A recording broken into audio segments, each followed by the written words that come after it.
Excuse me আপা, আপনার ফোনটা কি একটু দেওয়া যাবে? না আসলে আমার ফোনে না ব্যালেন্স নেই, আমার উডবিকে একটা কল দিতে হবে।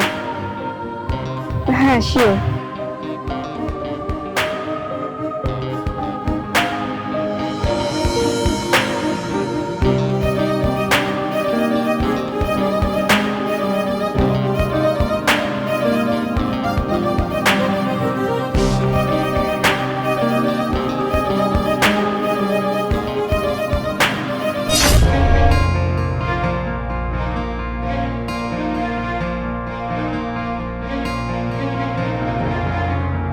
হ্যালো, আচ্ছা তুমি একটু বড় তোলা মনে চলে আসো। হ্যাঁ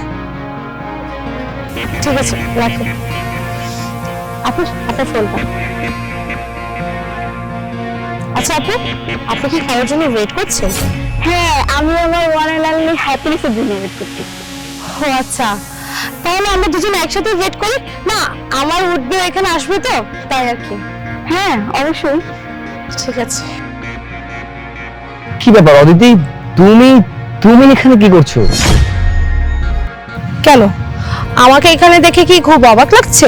তারপর তোমার গার্লফ্রেন্ডের পাশে? মানে কি বলছো তুমি সব? কে গার্লফ্রেন্ড আর কিসের গার্লফ্রেন্ড? আর তোমাকে দেখে আমি কেন অবাক হব? ওয়েট ওয়েট ওয়েট, আপনারা দুজন দুজনকে চিনেন? হ্যাঁ চিনি, খুব ভালো করে চিনি। ও আমার ফিয়ান্সে, সামনের মাসে আমাদের বিয়ে। ও শুধু আপনার সাথে চিট করছে না, ও আমার সাথে চিট করছে। কিভাবে পারলে কাজটা করতে? আমি তোকে কতটা ভালোবাসতাম, কত বিশ্বাস করতাম, আর সে তুমি কিনা আমার বিশ্বাসটা ভেঙে দিলে। কেন করলে? এই কথাগুলো যদি আমাদের মা বাবারা জানে, তোমার পরিবার যদি জানে, তাহলে এই জিনিসটা মেনে নিতে পারবে?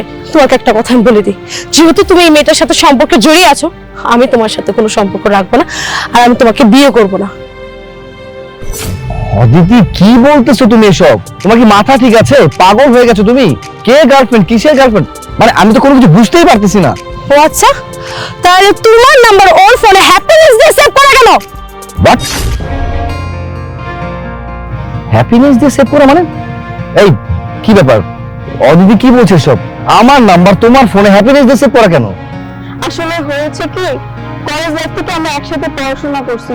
ওকে আমি অনেক পছন্দ করতাম, মনে মনে অনেক ভালোবেসে ফেলেছি, কিন্তু ওকে কখনো বলা হয়নি, আর ও কোনোদিনও আমার ফিলিংসটা বুঝতে পারেনি। তারপর আমি পড়াশোনার জন্য বিদেশ চলে যাই।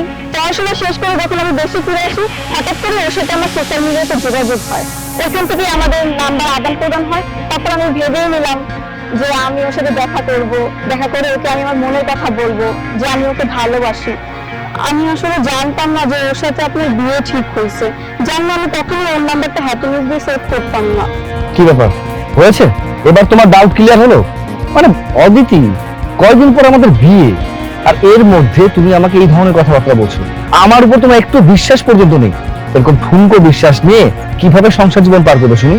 আই এম সরি জন, আসলে আমি না জেনে না বুঝে তোমার সাথে খুব খারাপ আচরণ করে ফেলেছি, তোমাকে অবিশ্বাস করে ফেলেছি, আমাকে প্লিজ ক্ষমা করে দাও। আমাদের জীবনে চলার পথে অনেক ধরনের প্রবলেম আমাদেরকে ফেস করতে হয়, তার মানে এই নয় যে আমরা কোনো কিছু না বুঝে একজনকে জাজ করে ফেলবো। আগে বিষয়টা সম্বন্ধে জানো, কি হয়েছে সেটা সম্বন্ধে বোঝো, তারপরে না হয় রিঅ্যাকশন করো। যাই হোক, এত কথা বলে তোমার মনটাকে ছোট করতে চাই না, এবার একটু হাসি দাও। আচ্ছা ঠিক আছে, তাহলে আমি আসি, আর তোমাদের দুজনের জন্য অনেক অনেক শুভকামনা।